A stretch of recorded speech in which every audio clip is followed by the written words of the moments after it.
Welcome back to VBUZZ. My name is Ruben, she Shankri, and we are all set, Shankri, for something that I've been prepared for since the beginning of the show. Oh, wow. Very interesting. Now, Yes, we're going to be talking about a topic that many people shy away from, but here in VBUZZ, we're going to, break some perceptions about this, stigma about this. Now, it's a known fact that the developed world has seen rapidly declining rates of fertility, and developing countries like Malaysia are no exception. Now, while it is a personal struggle for couples, infertility is a common condition in modern societies like ours. Now, there is a grossly incorrect perception that infertility is a women's issue only, as infertility in men is a very real issue that needs focus. Now, here to shed light on the declining rates of male infertility is fertility specialist at Kuala Lumpur Fertility Centre, Dr Agilan Arjunan. Welcome to VBUZZ, Doctor. Thank you for having me. It's it's so good to have a specialist like you come and speak about this topic that people shy away from. Yes, and also we assume that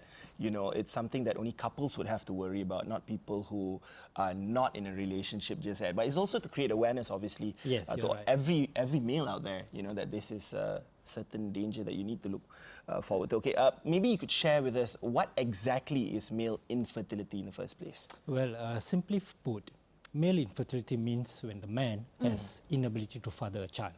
So in other words, when a couple have difficulty conceiving, the main problem lies with the man. Okay. Wow. That's what it means. All right. Okay. So we've heard over and over that there's a rising trend in male subfertility. What are the statistics like right here in Malaysia? Well, in Malaysia, actually, we don't have a proper statistics about male fertility. A lot of statistics that we are telling is actually based on extrapolation and also based on clinical practice. For example, based on this, the rate of new cases of male fertility is expected to be about 173,000 new cases per year. But this figure is based on a population of 23 million people. All right. But now our current population is about 30 million. About there. So the number is about 225,000 new cases per year. I know the number sounds a bit alarming, but I'm not so surprised because 1 in 7 couples will have a problem with infertility. 1 in 7. 1 in 7, right. So with a population of 30 million, we are talking about 4 million people. So at least about 2 million couples will face this problem. Oh my. Very serious issue. That's crazy. Yeah, but also what does cause infertility in men? Because I've done a little bit of research online and it says so many things, but what are the main causes? Well, if you're looking into the causes of infertility, we can broadly divide them into two. The main group will be a group of men where they have sperm, right, but the quality and the quantity is poor. Okay. The second group is when they don't have sperm. Now, let's look into the first group. Now, when you talk about factors why the man has sperm but the quality is poor, mainly it's lifestyle related. Okay. Top of the list will be smoking. Ouch. Years of research have proven that smoking has a negative effect on the sperm count and sperm quality. Okay. Right. That's because of the content of the smoke. Content of the cigarette, like nicotine, tar, actually it damages the genetic component of the sperm. We know that a baby, half of the genetics are from the father, half from the mother. Now, when the sperm's genetics are damaged, it does not actually fertilize the egg, the woman's egg, or even if it does so, it increases the rate of miscarriage. All right. Now, the next lifestyle factors that's important will be alcohol abuse. Now, we know that alcohol is good for health, moderate intake of alcohol, good for heart. But alcohol abuse or binge drinking, that's not good. It actually drowns the sperm. So when you talk about binge drinking, it's like, when you know that you are binge drinking, when you take about at least more than 5 drinks in the span of 2 hours. All right. How? All right. The third thing will be obesity. Okay. Well, we know obesity is related to diabetes, high blood pressure. We just had a research about the increasing trend of obesity. Go on, doctor. So obesity is also important for sperm health. So when the body mass index increases, it actually reduces the production of sperm. Okay. The fourth thing will be stress. Now, stress related to many health issues is also important for sperm production. So when the man has high stress level, it actually reduces the hormone testosterone. That's the male hormone in the body that's needed to produce sperm. Okay. There are other less common factors, I would say. Most important will be drug abuse, marijuana, cocaine, and more important is testosterone abuse itself. You know that means bodybuilders. Exactly, all right. They use testosterone to build up their muscles, and also some men use testosterone to actually increase their sex drive. They may not realize that by using this exogenous or additional testosterone, it actually switches off their brain signal to their factory to produce the sperm. All right. Wow. Right? Yes, Chain that's like a reaction. feedback mechanism. Yeah, what we kind call of a thing. negative feedback. All Can right. imagine. What about the signs of male infertility? How do you actually know you are infertile, or you're leading there? Well, you can't say a man is infertile by looking at them. There's no way. Okay. Right. Right? The only way we know, and in almost all of the cases, is when we do a test for the man, what we call a semen test or a sperm test. All right. Now, let me tell you briefly about what it is the sperm test is all about. Now, when the sperm test is done according to World Health Organization standards, there are many parameters we look at.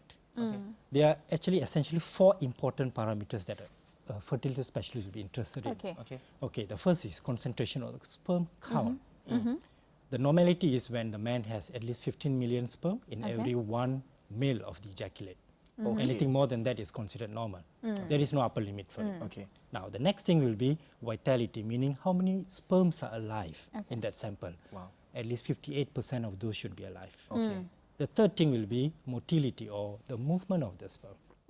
At least 40% of the sperms should be moving. And this movement is further graded based on the direction of the movement and also the speed. Okay. And the last thing will be the morphology, meaning how normal the sperm looked. See, the sperm has 3 components: the head, the neck, and the tail. Now, when the andrologists looked under the microscope, they look into all these 3 components. At least 4%. All right, only 4% have to be normal before we categorize as normal. 96% can be abnormal. We'll still say it's fine. All right. Oh my goodness. But this word of caution, just like an add-on, since you're talking about the sperm test, is the man have to be careful where to do the sperm test. Because there's many clinics and labs actually offering the semen analysis, and they have to do it in a place where they do it correctly according to the World Health Organization standards. That will avoid a situation where they need to repeat the test all over again and waste their money. All right. So, Doctor, you said that it's not only a sign to male infertility, but also a way of diagnosis. Are there any other methods of diagnosis when it comes to male infertility? Well, they are, but the most important way how we diagnose a male infertility is by doing a semen analysis. But sometimes, even by taking a clinical history, we can sometimes identify signs or symptoms of a testosterone deficiency. For example, reduced muscle bulk, depressed mood, and of course, they come in with problem of infertility. All right. But there are also cases where, their sperm count is totally fine, but they are still infertile. Can men experience male infertility despite their sperm count being actually fine? Yes, that's a very good question. Actually, they can. Now, see, when you look into a sperm test, we look into 2 things. One is the sperm count, and the other parameter is actually looking into the quality of the sperm. Now, there is, in most of the time, in a male infertility, most of the time the problem is in both quantity and the quality. But sometimes the quantity can be normal, but there's a severe defect in quality. That's why it's all related to the lifestyle. So in this case, the man will have a normal count. It could be 20 million, it could be 30 million, but they can have abnormality in the terms of sperm mobility and also morphology or vitality. So this man will still face problem conceiving child. Wow. Now, Doctor, earlier in this interview, you mentioned, lifestyle causes as one of the biggest factor affecting male fertility, like smoking and alcohol intake. What about, are there any medical conditions that could cause a man to be infertile? Yes, they are. See, when we talk about medical conditions that are related to male infertility or infertility in general, we always think about diabetes, high blood pressure, heart disease, and high cholesterol level. Now, which is very prevalent in these days. Exactly. It's a problem now, actually. Now, when you talk about high blood pressure and heart disease, it has been known to have a negative effect on sperm production, even though the mechanism is still not very clear. Now, when you talk about diabetes, yes, it also have a negative effect on the sperm count, but the way that diabetes play its role in male infertility is by damaging the nerve that actually supplying the genitals. And that happen, especially in a poorly controlled diabetes. The man can have a problem with erection, problem with the delayed ejaculation, and also sometimes they have problem with retrograde ejaculation, meaning the semen or the sperm flows backward into the bladder. Wow.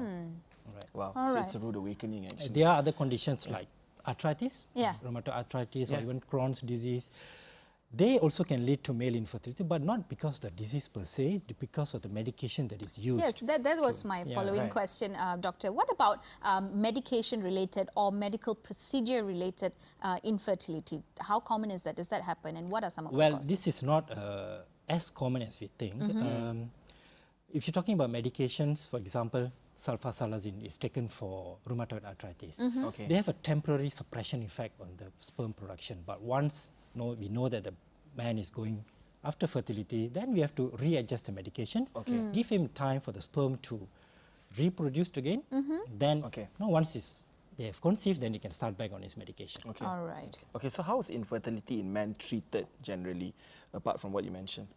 Okay, when you talk about treatment for male infertility, it's basically depends on how much of sperm that a man has and what's the quality of the sperm. Now, when the man has a sperm and the quality is poor, we should start steps or measures to actually try to improve the sperm quality. How we do that? Again, back to lifestyle changes. Stop smoking, reduce alcohol abuse or no binge drinking, weight reduction, stress reduction, and also we try to reduce heat generated around the testicles. We've heard a lot of that. Yeah. So treatment is not necessarily through medication alone, but it's also through lifestyle changes. Yes, that's the first thing that we do. Lifestyle changes try to improve the sperm count. Once the sperm count have improved, then we talk about what we can do to that man. Sometimes we can do a simple treatment called IUI. It's called intrauterine insemination, or some men will, or some couple will still need more advanced treatment, such as test tube baby or IVF. Now, if you look into the other group of men where they don't have sperm at all, if they don't have a sperm and the cause is really due to blockage, not so severe production issues, now we can actually retrieve sperm via a small, simple surgical procedure called surgical sperm retrieval. Once you obtain the sperm, we can freeze the sperm and use for future IVF. Wow. Okay. Very interesting. Now, quantity and quality. Yep, and also I'm really glad that there are so many medical advances in treating male infertility. So really, people should consider going to the doctor, because there are solutions to this issue. But my next question is, Doctor, are all male infertilities completely treatable, reversible? Or are there some that's not treatable? Yes, if the reason for the male infertility is lifestyle related and the damage is not so severe, sometimes by changing their lifestyle and giving enough time, we can actually improve the sperm count, sperm quality, and probably they can conceive naturally. But if the reason is due to genetic in origin, nothing that we can do about that. All right. Okay, now this issue, I've read it through, many people have said, some doctors have also got, is that if you keep phones in your pockets or laptops on your laps for way too long than you should, it could affect male infertility. How true is this? Yes, this is, people used to think it's a myth, but it's not, it's actually a fact. It's true. Yeah, it's true. Now, what's happening if you're going to keep, what is the worry here when the people keep handphones in the pocket, laptops on the lap for too long, or even sitting for a long time, especially lorry drivers, long distance lorry drivers? This actually increased temperature around the testicles. Now you know it, by nature the testicles are outside the body because they need at least 2 degrees less, the temperature has to be lower than the body temperature for optimum sperm production.